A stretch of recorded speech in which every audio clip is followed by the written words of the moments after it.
سلك التعليم. Alors هذه ça mérite un grand applaudissement. 36 ans.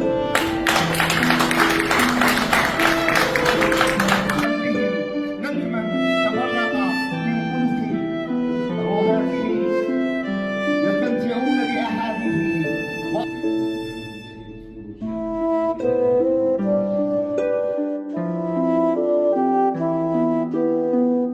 والزميل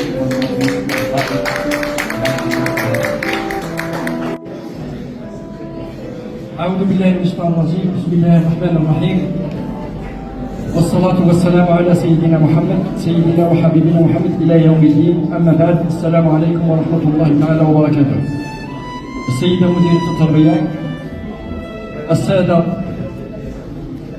المدراء المتقاعدين، السادة المدراء زملائي وإخواني الذي عملت معهم، وكل الحضور، عائلتي الكريمة وأخي وشيخي عيسى مامون الذي أرجع له الكلمة التي قالها فيه، هو الذي ليس مثله أحد.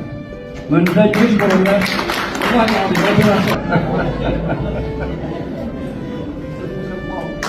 سلمك الله من كل أذى. أنجب من خيرة الأساتذة، وهو أستاذ عابد اليوم تواجد معنا هنايا في نفس القاعة. كان والله صدقوني هذه العائلة أعطتنا خيرة الأساتذة، والحمد لله. المنبع الأصيل دائما يواصل الرسالة من أبي إلى كذا. كل الصحة والعافية، هذا ما هو إلا شيء قليل في حقك يا سيدي عبد.